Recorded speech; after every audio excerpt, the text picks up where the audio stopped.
I wanted to learn a little bit about you and your experiences and how that's kind of played into your success because, we started out with your intro and you've done quite a bit. So you mentioned your family a bit, and I know you're going to talk about being part of a blended family some.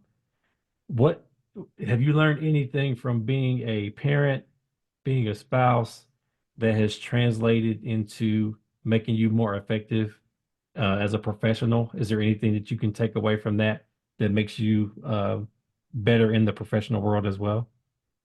Yeah, I mean that's that when you try to learn something new every day, like it becomes a long list, my brother, a long list. You know, some of the things that just pop off top of mind is understanding you got two ears and one mouth. And I think that crosses over in the business world. Just listening to understand and active listening. That's another thing you learn with families that you take into the professional world. For instance, if I'm talking to one of my kids or to my wife and I'm distracted with other things, it can um, indicate to them that their value is a lot less than whatever it is that I'm distracted with, Hmm. right? My wife will tell me that real quick. I'll let you finish on your phone so that you can spend some time with me, right?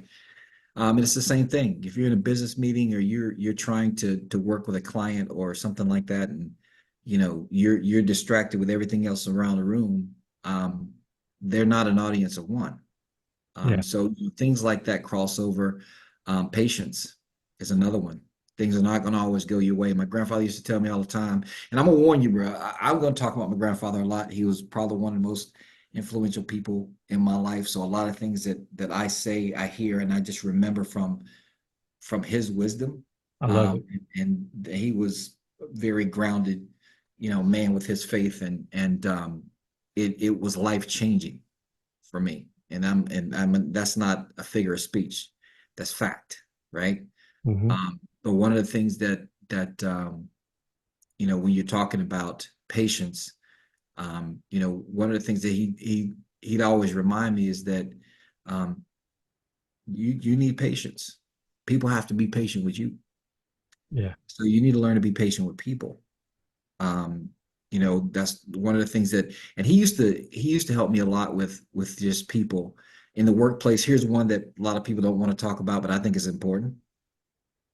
And I used to write a blog called Grandpa's Wisdom, and this was um, one of the blogs. It was watch out for snakes. So I'm a storyteller, man. So I'm gonna tell you a little story, right? No, So go ahead.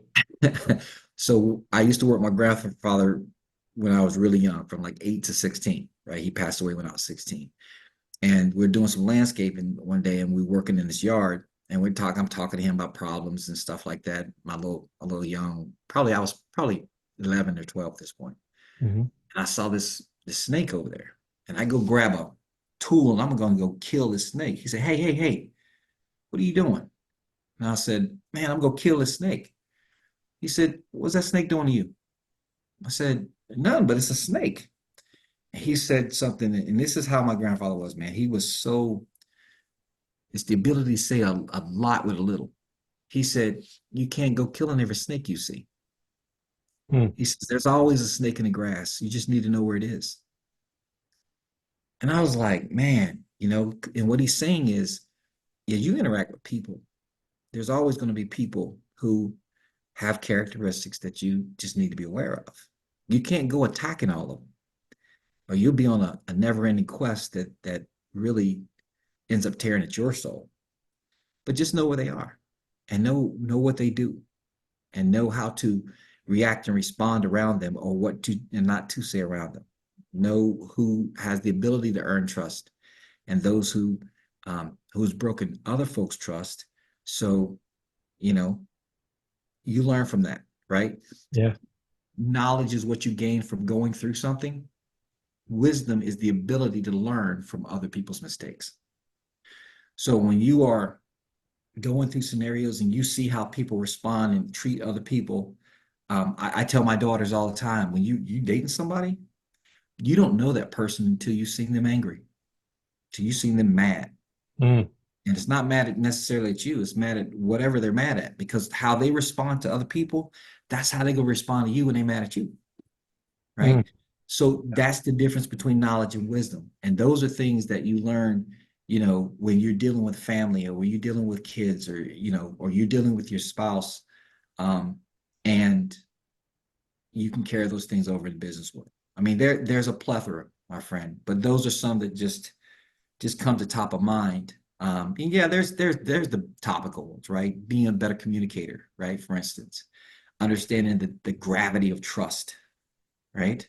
Hmm. Um, Being able to respect other people and other people's ideas, being able to agree to disagree.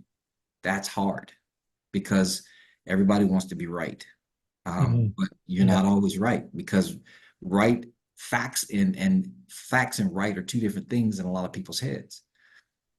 So sometimes you just have to agree to disagree, because we wouldn't want the world to all be the same. Everybody's like, oh, I want the world to be a melting pot. Oh, I want the world to be a melting pot. And I'm like, I don't. I don't. You put 10 cheeses in a pot and you melt it, and that cheese ends up looking like the same. It's just one big bowl of cheese. I'd rather the world be a tossed salad, right? See, a tossed salad, everybody lives in that same bowl, but the grapes are still the grapes. The lettuce is still the lettuce. The tomato is still a tomato. And you have all this individuality, but everybody blends together to make a wonderful meal. To me, you know, that's much better than a melting pot. So understanding people's differences and respecting, even if you disagree, respecting their perspective, and learning to live with that. Yeah, I love that. I love that tossed salad. I've never heard that before. That's a good one. I'm stealing it too. I'm gonna use You can liberate it, my friend. You can liberate it.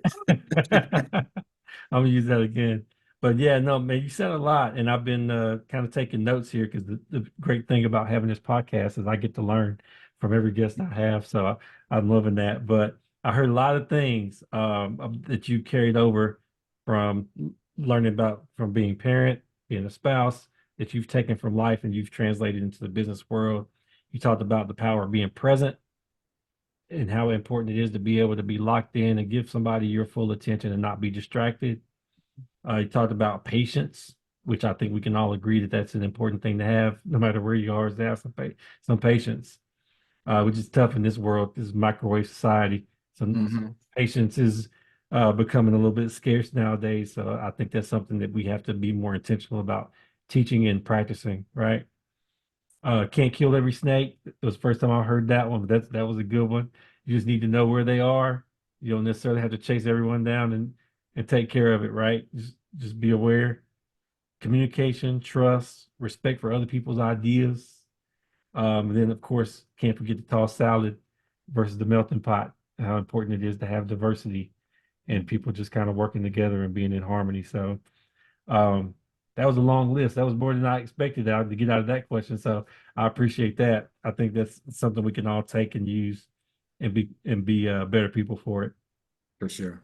So along the same tangent, right, where we're talking about your lessons that you've translated into professional success, in terms of your interactions with your kids, do you talk to your kids about these topics about success? And if so, what kind of conversations do you have with your kids when you're talking about it? Oh man, yeah. We have various conversations. I'm fortunate that my kids reach out to me with questions, especially on the business side. I just had a conversation with my daughter 2 days ago. She changed jobs, and she has aspirations of doing other things than working. And I told her, I said, listen, you know, the difference between a job and a career, a job you do to pay your bills, and a career is something you do all day long, even if nobody paid you. Hmm.